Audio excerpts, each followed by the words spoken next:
meus avós, eles nunca tiveram uma condição financeira muito boa, todo mundo sempre foi muito pobre. Então, meu pai, ele saiu para trabalhar muito cedo, casou com a minha mãe, que também sempre foi muito trabalhadeira, vivia todo mundo naquela dificuldade, né, vivendo com salário mínimo. Na época deles, o dinheiro era pouco, de pouquinho a pouquinho alugava casa, às vezes não conseguia pagar as contas, às vezes tinha dívida que vinha lá do horizonte para eles poderem pagar e balançava e bagunçava tudo. Sempre foi muito difícil a vida dos dois. E olha que no meio disso, a minha mãe ainda engravidou de mim. A minha tia, irmã do meu pai, conseguiu tirar sorte grande na vida. Ela conseguiu casar e conseguiu abrir uma empresa de couro no interior do nosso estado. Então, ela começou a comprar carros, casas, sabe? Começou a ter uma qualidade de vida completamente diferente de tudo aquilo que a nossa família já tinha visto ou vivido. E nessa época, o meu pai e a minha mãe estavam passando muita dificuldade financeira. O dono da nossa casa despejou eles e eles tiveram que sair, não sabiam o que fazer. Os pouquinhos dos móveis que eles tinham, eles deixaram na casa da minha avó e estava passando por muito perrengue, procurando emprego. Foi quando a minha tia ligou pro meu pai e falou assim: por que vocês não vêm pra cá? Vai que aqui na cidade que a gente tá, vocês conseguem um trabalho melhor, vocês conseguem crescer na vida. E aí foi, o meu pai, a minha mãe e eu pegamos um ônibus com o único dinheiro que a gente tinha, porque já não tinha mais nada de dinheiro. Minha mãe fala que a gente não tinha dinheiro nem para comer na estrada, pra gente poder ir para casa dessa tia rica. Quando a gente chegou lá, era uma big de uma casa. Eu era criança, mas eu lembro, ela tinha um cachorro daqueles lindos, caros, que ia para pet shop, sabe? Ela tinha 2 carros na garagem, a porta da casa dela era gigante, era tudo muito bonito. E quando a gente chegou lá, a minha tia, recebeu a gente e aí ela colocou a gente para dormir num quartinho no fundo da casa dela e não no quarto de hóspedes na casa dela, sabe? Mas beleza, pelo perrengue que a gente estava passando, tava ótimo, tá ali. A segunda coisa que eu lembro é que a moça que trabalhava lá serviu a mesa, aquela mesa grande, cheia de comida, e a gente não podia sentar na mesa com eles. Não podia. A gente ficava esperando eles terminarem de comer e quando eles terminavam de comer, a gente comia as sobras, a gente comia o resto da comida, sabe? Então, a minha tia tinha muito dinheiro, mas ao mesmo tempo ela era muito miserável, muito. Mas a gota d'água para minha mãe, isso porque a gente ficou lá acho que uns 3 dias. A gota d'água para minha mãe foi um dia que a minha tia precisava de sair com o meu tio, aí ela virou, bateu na porta do quarto e pediu pra gente sair da casa. Falou, não, é porque a gente vai sair e aí a gente precisa trancar a casa. Aí quando a gente chegar, a gente abre de novo pra vocês. Tipo assim, eles vão sair, a gente tem que sair. A gente teve que ficar na porta da casa dela esperando eles chegarem do compromisso. Por quê? Só porque a gente era pobre? Será que minha tia pensou que a gente ia roubar ela? Sim. Ela falou para as pessoas que não queria pobre na casa dela porque pensou que a gente ia roubar sim. Então para que ela ligou? Porque ela queria mostrar a qualidade de vida, porque ela queria esfregar na cara do meu pai e esfregar na cara da minha mãe que ela tinha conseguido construir coisas na vida. E nesse dia minha mãe ficou muito abalada, minha mãe ficou muito mal, ela ficou, sabe? E aí foi quando ela começou a, no orelhão, tentar ligar, a cobrar para todo mundo da família para ver se conseguia arrumar um dinheiro, porque na época não existia transferência bancária, conta, ainda mais no interior que a gente morava. E a minha avó, como já conhecia um pouco da cidade da minha tia, arrumou um dinheiro emprestado com uma mercearia e aí minha avó mandou uma carta, olha para vocês verem, mandou uma carta para a mercearia emprestar o dinheiro para minha mãe e para o meu pai, para a gente poder voltar para nossa cidade. E aí foi o que aconteceu. O rapaz emprestou o dinheiro, minha avó conseguiu pagar ele, a gente pegou um ônibus e a gente foi embora. Minha mãe ficou extremamente magoada com a minha tia. Bom, o tempo foi passando, a gente chegou na cidade, né, da minha avó, ficamos morando na casa dela por um tempo, e aí o meu pai recebeu uma proposta de emprego muito boa. E o meu pai começou a trabalhar. E aí a minha mãe também começou a trabalhar. No começo ela começou a trabalhar numa farmácia. E aí na farmácia ela começou a ter um grande interesse por farmácia, por medicina, por essas coisas da área. E como ela estava conseguindo ganhar bem e o patrão e a patroa dela gostavam muito dela, ela falou que queria fazer uma faculdade. E perguntaram para ela de quê? E ela falou de biomedicina.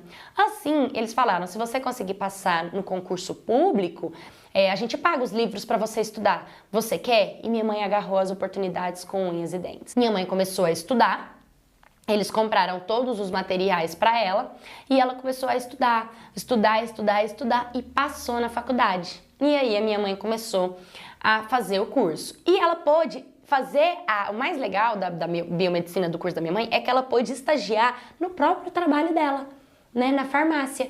E aí ela começou a crescer dentro da farmácia, porque de acordo com que ela ia evoluindo na faculdade, os estudos dela, a qualificação dela na faculdade, ela conseguia subindo de cargo e automaticamente ela conseguia ter uma qualidade de vida melhor.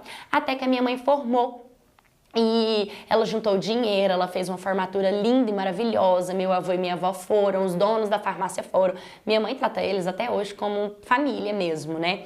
E assim que a minha mãe formou, ela passou num concurso público da prefeitura da nossa cidade. E de uma pessoa que passou muita dificuldade, ela passou a ser uma das que mais tinha dinheiro no nosso interior. E ali começou a nossa vida boa. Ali foi compra de casa, foi compra de carro, foi compra de coisas boas.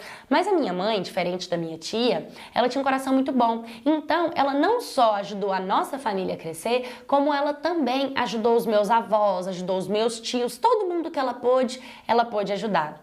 Até que a gente recebe batida no nosso portão. Quem que veio pedir ajuda pra gente? A minha tia. A dona do couro, a tia, ela faliu. E como ela faliu, ela já não tinha como nem pagar as dívidas que tinha ficado da empresa dela.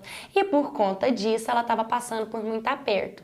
Aí, a minha mãe decidiu ajudar ela. Mas você acha que ela continuou legal? Não. Ela pediu ajuda, mas ela pediu com aquela soberba dela, sabe? Com aquele jeito, sempre tratando a minha mãe muito mal, sempre tratando todo mundo muito mal da nossa família, sabe? Ela não aceitava o fato de que ela tinha perdido a qualidade de vida dela. Hoje, a minha tia é boleira, ela trabalha com bolos. E esses dias, a minha mãe foi comemorar o aniversário de uma amiga e também para ajudar, incentivar a minha tia e tal, ela foi lá comprar um bolo da minha tia. E quando ela chegou lá, você acha que ela atendeu? Ela virou pra filha dela e falou assim, ó, atende aqui que eu não tenho tempo de atender não. Tipo assim, ela não fez questão nem de tratar a minha mãe bem, a pessoa que ajudou ela quando ela bateu na porta. Hoje ela continua lá com aquela soberba, com aquele rei na barriga, ela me despreza, ela fala mal de mim, ela fala mal do meu trabalho, ela fala mal da minha mãe, ela fala mal de todo mundo. Eu acredito que ela é infeliz por conta do fracasso dela, mas ela já é infeliz desde quando ela tinha condição financeira. E o que a gente mais tira de exemplo de toda essa situação é que a gente precisa de ter humildade, onde quer que a gente vá, seja pobre ou seja rico, tenha dinheiro ou não tenha dinheiro, a gente tem que saber tratar o outro com amor e principalmente com respeito. A minha tia na riqueza e na pobreza continua a mesma coisa. E a minha mãe fala que ela perdeu tudo que ela tinha pela miseragem dela. Porque quando ela tinha muita condição financeira, ela rejeitava até comida pra gente, até comida pros próprios parentes. E Deus é justo. Então, a gente fica se perguntando, será que ela perdeu tudo que ela tinha porque ela não soube valorizar? Será que Deus tirou dela porque realmente ela não soube dar ao outro tudo aquilo que ela tinha? A gente não sabe, mas a única coisa que a gente sabe é que hoje ela vive numa situação precária, triste e mesmo assim ela continua igual ela era. A gente tem uma condição financeira maravilhosa, a gente é muito bom, todo mundo que a gente pode, a gente ajuda e fica de exemplo. Muitas das vezes a gente tem muito dinheiro e por medo de perder o dinheiro, a gente deixa de ajudar o próximo. Se a gente tiver fé em Deus, como diz a minha mãe, a gente pode tirar o que a gente tem para dar pro outro, que Deus vai dar um jeito de tirar do outro para dar pra gente também. Oi, minha cats, tudo bem com vocês? Eu achei essa história bem interessante, exatamente pelo ensinamento. Muitas das vezes, gente, a gente não tem nem pra gente, mas a gente divide o que a gente tem. E Deus honra isso. Sabe por quê? Porque isso é empatia, isso é solidariedade, sabe? Muitas das vezes a gente está sendo usado para ajudar o próximo. E se a gente precisar de ajuda, Deus também vai colocar alguém na nossa vida para nos ajudar. É a lei do retorno, não tem como negar, e a lei do retorno, ela não falha. Se você já passou por isso também, se você já viveu perto de uma pessoa que tinha muito dinheiro, mas é muito miserável, uma pessoa que não gosta de ajudar o próximo, uma pessoa muito soberba, me manda sua história, deixe nos comentários o que você acha que essa tia passou. Você acredita que realmente foi Deus que fez o mundo dela girar? Você acredita que a miseragem pode fazer você ir para a miséria? Deixe nos comentários, curta, comenta, compartilha, se inscreva no canal, um beijo e até o próximo vídeo.